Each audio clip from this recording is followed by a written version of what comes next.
وما تترتل في الدنيا وإن منزلك عند آخر آية تقرأها أو كما قال عليه الصلاة والسلام.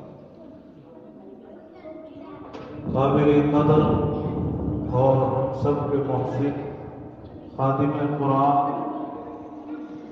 حضرت حافظ دین محمد صاحب دامت برکاتہ العالیہ نائب محتمین دارالمنور اور مولانا علم الدین صاحب اور تمام علماء کرام اور اس بستی کے محترم بزرگوں اور دوستوں اور نوجوانوں اور عزیز طلباء و طالبات،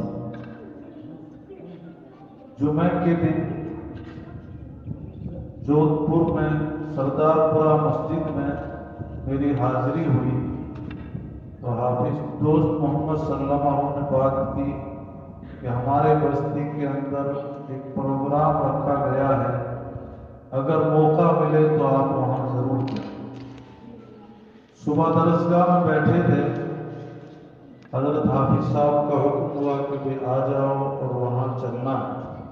آپ کے یہاں حاضری ہوئی اور معصوم بچیوں کی زبان سے جب قرآن پاک کو سنا تو دل میں ایسی خوشی محسوس ہوئی کہ جس کو میں بیان کرنے سے قاصر ہوں، کیونکہ قرآن کریم ایک بہت بڑی دولت ہے جس کے متعلق ہم سب کے محسن حضرت مولانا رشید احمد صاحب رحمۃ اللہ علیہ صدر مدرس دارالعلوم پوکھرن، ہمیشہ ان کے پروگراموں میں ہم جب بھی جاتے تھے ایک بات کا ہر بستی میں ذکر فرماتے تھے اور وہ یوں فرماتے تھے کہ جس باپ نے اپنی بچی کو قرآن پاک پڑھا دیا اور پھر جہیز میں قرآن پاک دے دیا اور دنیا کا کوئی سامان نہیں، نہ جہیز میں کچھ اس نے برتن دیے، نہ سونا دیا، نہ چاندی دی، نہ نقد دیا، کچھ بھی نہیں دیا، اس نے صرف اپنی بچی کو قرآن پاک پڑھایا اور پڑھا کے اس کے جہیز میں قرآن پاک دے دیا، اس باپ نے اپنی بچی کو سب کچھ دے دیا۔ اور جس باپ نے اپنی بچی کو لاکھوں روپے کا جہیز دیا، سونا چاندی برتن اور جو چیزیں تھیں وہ لاکھوں کی تعداد میں دے دی، لیکن اس باپ نے اپنی بچی کو قرآن پاک نہ پڑھایا، اور نہ پڑھایا تو پھر جہیز میں بھی دینے کا کوئی مقصد نہیں ہے، تو اس باپ نے اپنی بیٹی کو کچھ بھی نہیں دیا۔ اور بہت وضاحت کے ساتھ فرماتے تھے کہ پتہ نہیں اس بچی کی زندگی کتنی ہے۔ آپ ایسے ایسے واقعات دیکھیں گے کہ بڑی خوشی کے ساتھ شادی کی جاتی ہے، لیکن کبھی دلہے کی موت ہو جاتی ہے، کبھی بیٹی کی موت ہو جاتی ہے اور وہ سامان دھرا کا دھرا رہ جاتا ہے۔ اور اس وقت تو اللہ رحم کرے ایسے ایسے حالات آ رہے ہیں کہ رشتے ٹوٹ جاتے ہیں اور وہ سامان بیچ میں لٹکا ہوا رہتا ہے۔ اگر بچی کو قرآن پاک پڑھا دیا تو وہ بچی اپنی تمام زندگی اس کو پڑھتی رہے گی، اور پڑھنے کے بعد ظاہر بات ہے کہ جو معصوم بچی قرآن پاک کو جب ہاتھ میں لے گی تو اس کے آنکھوں کے سامنے اپنے بچپن کا ایک پورا منظر آئے گا، وہ تصویر اس کے آنکھوں کے سامنے ہوگی کہ میری ماں مجھے صبح تیار کرتی تھی، ناشتہ تیار کرتی تھی، میرے کپڑے تیار کرتی تھی، اور میرا باپ جب میں نکلتی تھی تو میرے سر کے اوپر شفقت اور محبت سے ہاتھ پھیرتا تھا اور کہتا تھا بیٹی جا قرآن پاک پڑھ لے۔ میرے دادا ایک کونے میں بیٹھ کے میرے لیے دعائیں کرتے تھے، میری دادی، میری نانی، میرے نانا، اتنے لوگ میرے اس قرآن پاک پڑھنے کے لیے دعائیں کرتے تھے اور میں نے قرآن پاک پڑھ لیا۔ آج جن جن لوگوں کو میں یاد کر رہی ہوں ان میں سے سب قبروں کے حوالے ہو۔ اب بچی اس بات کو سوچتی ہے، قرآن پاک پڑھتی ہے، اور جب وہ درد دل کے ساتھ پڑھا ہوا قرآن پاک جو اللہ کی محبت میں ڈوب کر قرآن پاک پڑھا جاتا ہے، اس کے اثرات آسمانوں اور زمینوں میں پھیل جاتے ہیں۔ اور وہ بچی ہاتھ اٹھاتی ہے اور کہتی ہے، مولا میں نے جو کچھ قرآن پاک پڑھا ہے مجھے تیری ذات سے امید ہے کہ تو نے اس کا مجھے ثواب عطا فرمایا ہے، اور میں درخواست کرتی ہوں کہ اس کا ثواب میرے دادا کی روح کو، میری دادی کی روح کو، میرے والد کی روح کو، میری ماں کی روح کو، اور جتنے رشتے دار چلے گئے ہیں ان سب کی روحوں کو اس کا ثواب عطا فرمائے۔ اب وہ بچی یہ دعا کرتی ہے۔ آپ صلی اللہ علیہ وسلم نے ارشاد فرمایا کہ جب جانے والے کے پیچھے ہم ایصال ثواب کرتے ہیں، قرآن پاک پڑھتے ہیں، درود پاک پڑھتے ہیں، یا مسجد بنا دی، یا دری ڈالی، استوا لے آئے، جو چیز ضرورت تھی ہم خیر کے لیے جو کرتے ہیں، جیسے آپ نے ابھی یہ انعام دیا ہے کہ آپ نے قرآن کی نسبت سے دی، اس کا بھی ملنے والا ثواب ہے۔ اب ہم یہ نیک کام کر کے جس کے لیے ایصال ثواب کرتے ہیں، فرشتہ نور کے طبق میں، وہ جو تھال ہوتا ہے نور کے طبق میں اس ایصال ثواب کو سجاتا ہے، اور اس میت کی، اس مردے کی قبر پر جا کے کہتا ہے کہ بندہ خدا مبارک ہو، تیری بچی نے آج قرآن پاک کا اتنا بڑا حصہ پڑھا ہے، اور تجھے اس کا ثواب اور تجھے اس کا انعام اللہ نے دیا ہے۔ اس کو بہت خوشی ہوتی ہے قبر کے اندر کہ میرے بچے تو بہت ہیں، اس میں سے میں نے جن کو قرآن پاک پڑھایا ہے ہر روز میرے لیے ثواب آتا رہتا ہے۔ کل تک میں اپنے گناہوں کی وجہ سے دوزخ کی آگ میں جل رہا تھا، ان بچے اور بچیوں کے ایصال ثواب نے مجھے آگ سے نکال کے جنت میں پہنچا دیا۔ جب مجھے پہنچایا تو میں جنت کے ایک درجے میں تھا، لیکن ہر روز میرے درجات بڑھتے رہتے ہیں۔ تو دوستو بزرگوں، میں نے عرض کیا کہ حضرت مولانا رشید احمد صاحب رحمۃ اللہ علیہ، اللہ ان کی قبر کو نور سے منور فرمائے، بڑا درد رکھتے تھے، اور اس پہ انہوں نے مستقل ایک کتاب لکھی تھی، یہ مکاتب تحریک مکاتب کتاب لکھی، اس میں بھی ان باتوں کا ذکر کیا گیا ہے۔ تو بچیوں کا قرآن پاک پڑھانا، جب بچی پڑھ جاتی ہے تو وہ جس گھر میں جاتی ہے اس گھر میں دینی ماحول بن جاتا ہے۔ کیوں کہ جب وہ قرآن پاک کی تلاوت کرتی ہے تو اللہ کی رحمتیں اور اللہ کے انعامات اس گھر پہ برسنے شروع ہو جاتے ہیں۔ آج تک وہ گھر ویران تھا، لیکن ایک دلہن آئی ہے، اللہ کا قرآن پڑھا ہوا، اب وہ تلاوت کرتی ہے تو پورا گھر روشن ہو جاتا ہے۔ اور دوستو بزرگوں، اگر ہم نے اپنے بچیوں کو اس زمانے میں نہیں پڑھایا، پہلے تو تھا ایسا انتظام نہیں تھا، پوچھیے حافظ صاحب سے، آپ کے اس پوکرن علاقے میں بستی بستی، گاؤں گاؤں، قریہ قریہ طلبہ کو ساتھ لے کے آپ کا دارالعلوم پوکرن چلتا تھا، کبھی اس گاؤں میں کبھی اس گاؤں میں، اور پڑھانے کا کوئی مستقل انتظام نہیں تھا۔ جو اکابرین چلے گئے دارالعلوم کے، اللہ ان کی قبروں کو نور سے منور فرمائے، انہوں نے بہت بڑا کام کیا، یہ معمولی کام نہیں ہے۔ میں جس علاقے سے آتا ہوں، پیپاڑ سے، آپ لوگ جانتے ہیں، جب مدرسہ وہاں شروع کیا اس سے پہلے کے واقعات ہیں۔ میرے خود کے نانا اس بھاکری کے اوپر چڑھ کے ہولی جلاتے تھے اور دیپاولی کے دیے جلاتے تھے۔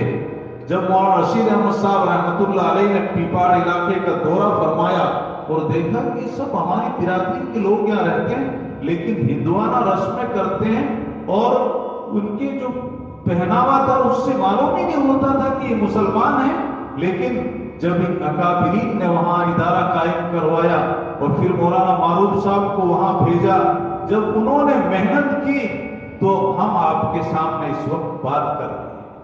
ان اکابرین دارالعلوم پوکھرن کے جو چلے گئے ہیں، یہ تو ایک گاؤں کی بات ہے، پورے راجستھان میں اس طرح ان بزرگوں نے ایک جال بچھا دیا تھا اور پوری جگہ ایک فضا بن گئی، اور اسی فضا کے اثرات ہیں کہ آج ایک مکتب کا چھوٹا سا پروگرام ہے، لیکن میں آپ کو مبارکباد دیتا ہوں کہ اتنا بڑا مجمع قرآن پاک کی محبت میں آیا ہے، اور یہ محبت انشاءاللہ آپ کی نسلوں میں دینی ماحول پیدا کرے۔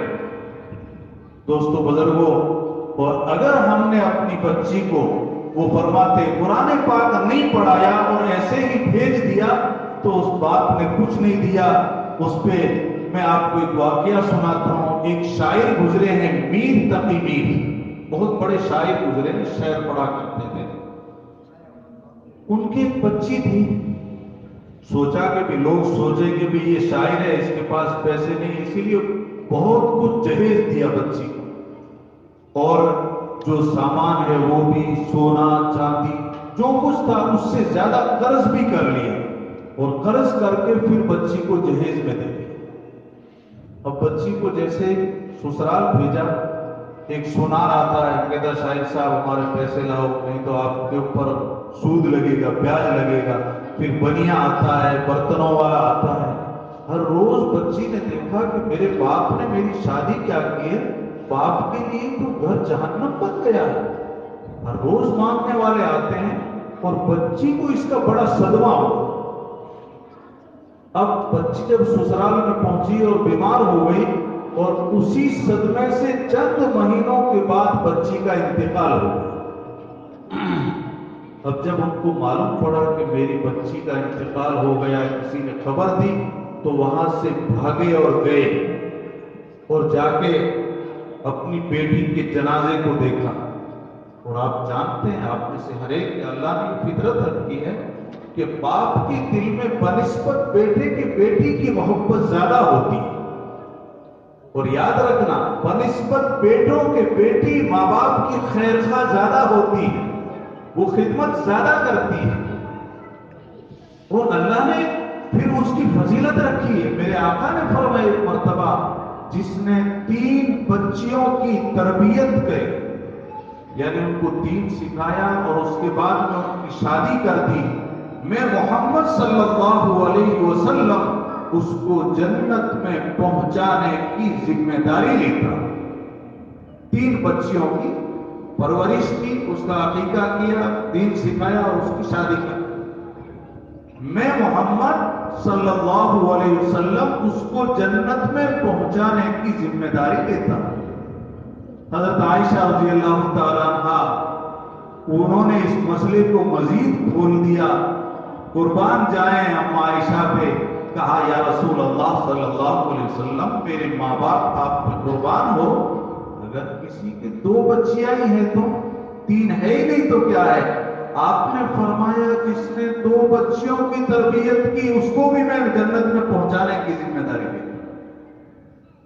اما عائشہ نے پوچھا یا رسول اللہ صلی اللہ علیہ وسلم، اگر کسی کی 1 ہی بچی ہے تو آپ نے فرمایا 1 کی بھی اگر تربیت کرتا ہے تو میں اس کو جنت میں پہنچانے کی ذمہ داری لیتا ہوں۔ جبکہ 10 بیٹوں پہ وعدہ نہیں ہے، اور یہاں 1 بیٹے 1 بیٹی پہ وعدہ ہے، لیکن معاشرے میں اور سماج میں جب بچہ پیدا ہوتا ہے تو اس کی خوشی زیادہ منائی جاتی ہے اور بچی کی کم منائی جاتی ہے۔ تو خیر بات چل رہی تھی شاعر صاحب کی، آپ اپنی بیٹی کے جب لاش کو دیکھا تو وہ تو شاعر تھے نا، انہوں نے جا کے دیکھ کے یوں فرمایا کہ اب آیا ہے خیال اے آرام جاں اس نا امیدی میں، اب آیا ہے خیال اے آرام جاں اس نامرادی میں، کفن دینا تجھے بھولا تھا اسباب شادی۔ اے میرے دل کے ٹکڑے، اے میرے دل کی جان، تیری لاش کو دیکھ کے اب مجھے اس بات کا خیال آیا ہے، اب میں تصور کرتا ہوں کاش کیا اچھا ہوتا کہ میں تجھے اس جہیز کے ساتھ ساتھ کفن کا کپڑا بھی دے دیتا۔ تو دوستو بزرگوں، قرآن پاک کام آنے والا ہے۔ ہمیں اپنے بچوں کو سب کو دیندار بنانے کے لیے یہ گاؤں گاؤں، بستی بستی، قریہ قریہ، ہر گاؤں میں مکتب ہونا چاہیے اور ہر بستی میں مکتب ہونا چاہیے۔ اور جب مکتب ہوتا ہے تو ہر ایک ماں باپ کی ذمہ داری بنتی ہے کہ بچے اور بچی کو مکتب کے وقت پہ اس کو بھیجنا چاہیے۔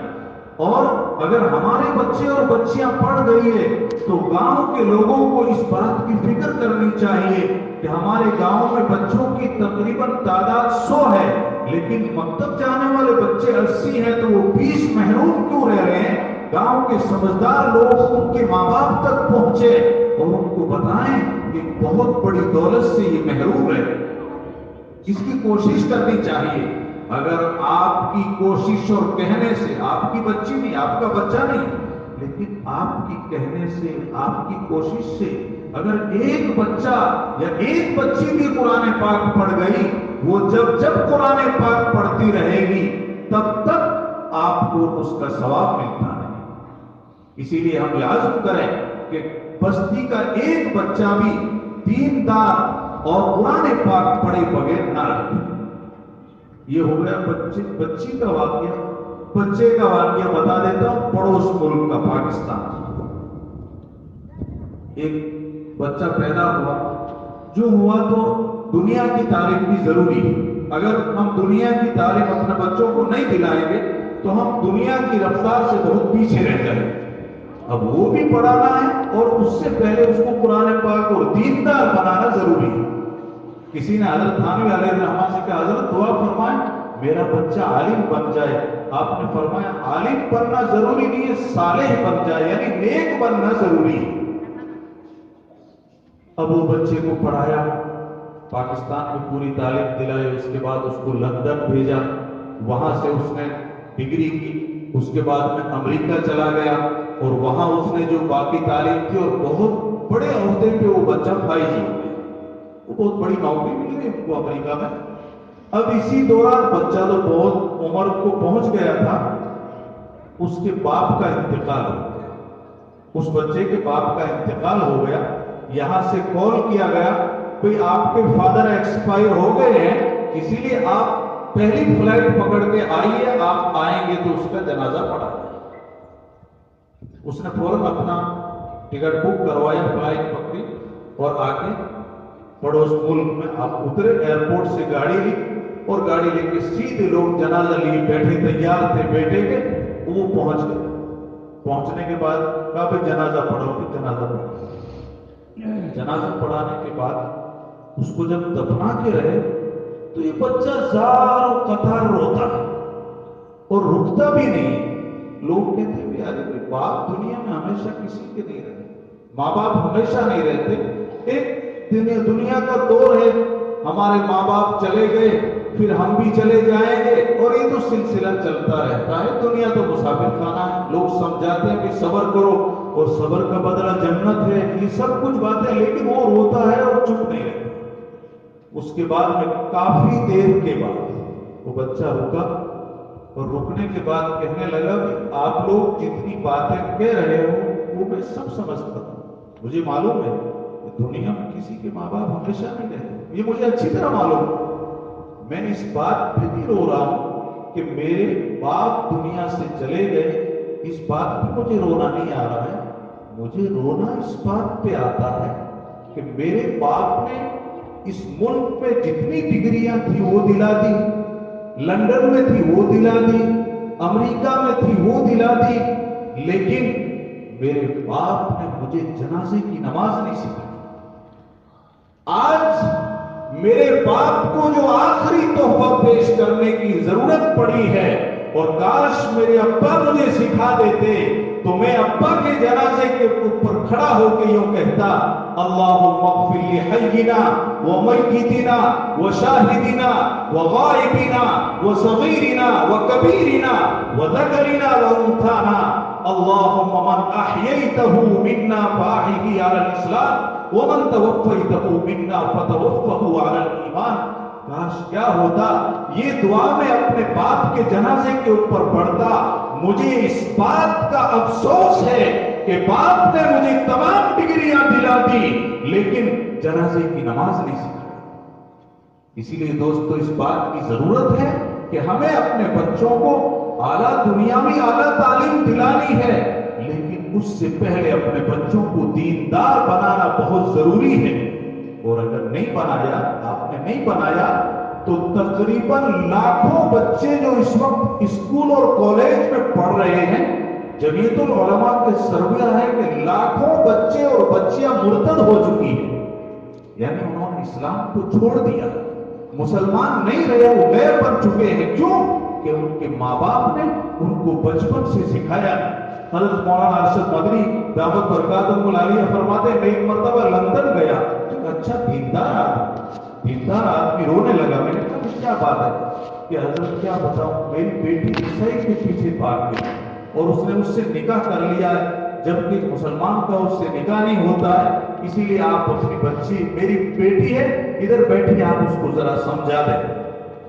مولانا نے جب بات کی تو بچی زار و قطار رونے لگی اور اپنے باپ کو کوسنے لگی. کہا ابا جان آپ نے مجھے بچپن سے سکھایا ہی نہیں ہے کہ اسلام کیا ہے، مسلمان کیا ہے.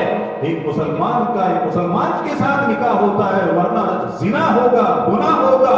میرے باپ کا قصور ہے، اس نے مجھے سکھایا. اسی لیے ہمیں اس بات کی ضرورت ہے. آخر میں نے قرآن پاک کے 22ویں پارے میں سورہ فاطر کی آیت نمبر 29 تلاوت کی. اس میں اللہ رب العزت نے نفع والی تجارت کے 3 اوصاف بتائے.